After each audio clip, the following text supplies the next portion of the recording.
Welcome. In this session we will be discussing the Property Condition Report. What is a Property Condition Report?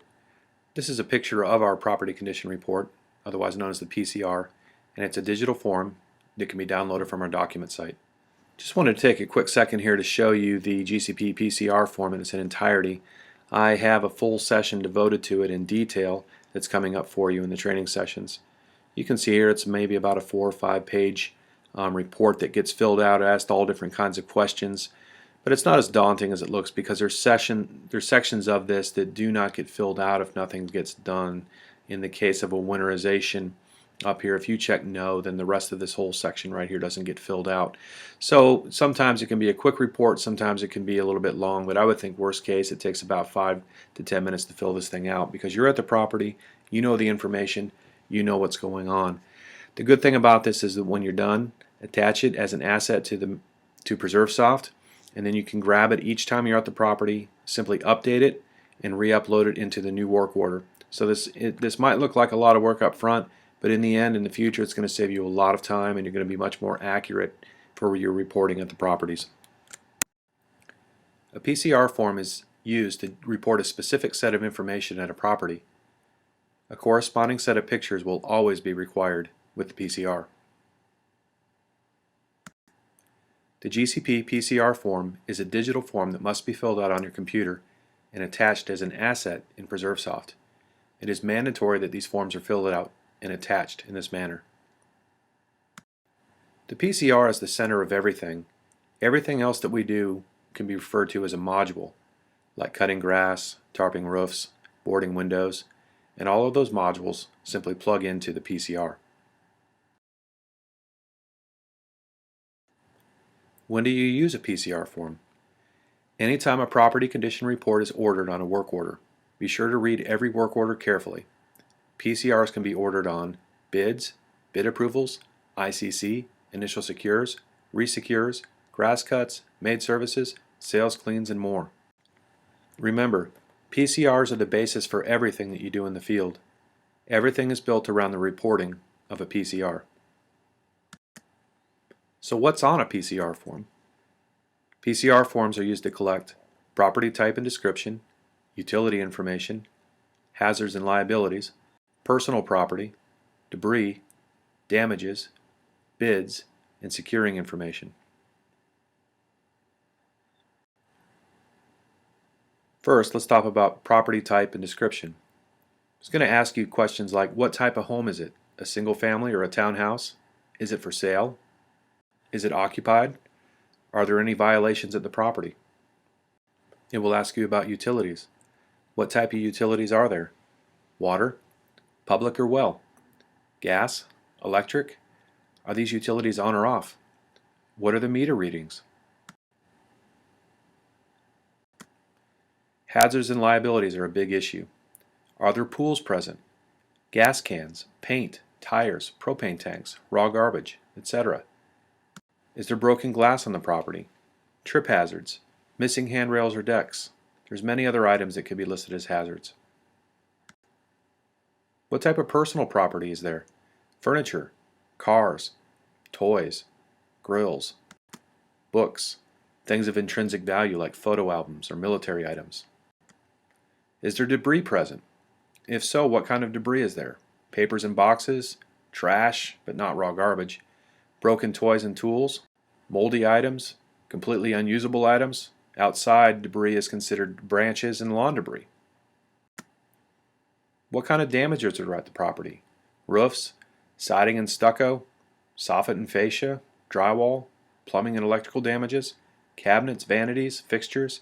Anything that's visibly damaged on the property must be reported in the PCR.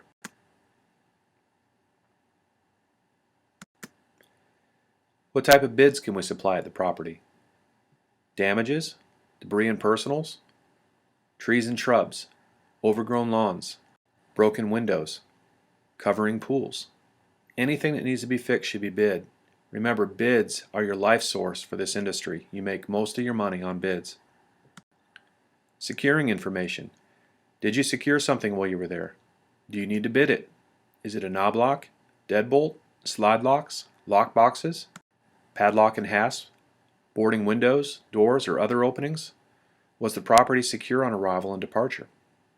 When a PCR form is completely filled out, save it in a folder on your desktop. Name the folder the address of the property. Then every time that you need a PCR form for this property, simply update the one that you have already filled out and upload it as an asset to PreserveSoft. There are a lot of required pictures to support the PCR report. The list of these pictures is on your photo checklist that will be supplied to you.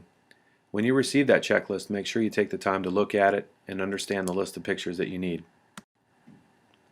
The PCR pictures are separate from pictures that are taken when other work is ordered. For example, a work order asks you to complete a PCR, complete lock work, and a winterization, so you will need the following set of pictures: PCR pictures, lock work pictures, and winterization pictures. If any of these pictures are missing or the PCR form is not filled out, the work order is considered incomplete.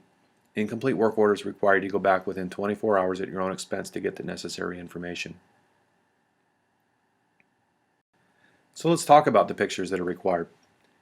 Starting with the front view, the address and the sign.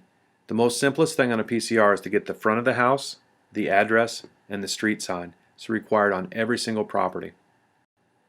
Pictures of the exterior sides of the house. All four sides of the house standing back from the house so that we can see the complete sides and back in front of the house. Picture of all meters. Be sure they're clear and readable in your photos. Especially on electric meters, make sure that we can see the serial number. Pictures of missing appliances or appliances that are there. We're talking about washing machines, dryers, refrigerators, stoves, microwaves. We need to prove that it's there or not. We need pictures of each room. Make sure that their pictures are well lit and they're not fuzzy.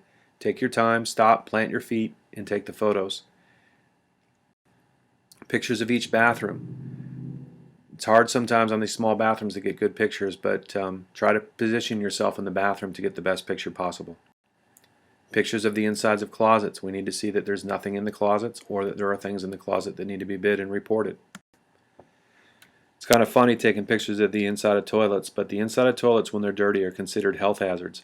Be sure to bid every single dirty toilet that you can find. It's a really good way to get revenue to your business. Pictures of all damages. You can see here that the cabinets are molded on the bottom with water damage, and the pool on the right has been overgrown and there's all kinds of junk thrown in it. That pool is just junk at this point. We need to report that. Pictures of all interior debris. This house is full of interior debris. We need good pictures to support that there's all this debris in the inside of the house. Pictures of exterior debris. We can see on the back deck we've got a table and a fan and some chairs. And then on the right we've got some sort of a hose holder. Pictures of all personal property like this drill and the TV and the beer can collection and the fish tank. That's all personal property. Pictures of health hazards. We got paint cans, that's health hazards. Inside the refrigerator. Every time you find a dirty refrigerator, bid on it. Give us a reasonable price because you've got a really good chance of getting that bid approved. Picture of the pool. In this case there's not much of a pool left, but always take a picture of the pool in the correct dimensions. Refer to our pool module for correctly doing this. Whenever there's an attic or a basement or a crawl space, be sure to get in there with your camera and a light and prove to us that nothing's there. If there are things there, then we need to have it bid or estimated. Pictures of all the sheds and outbuildings.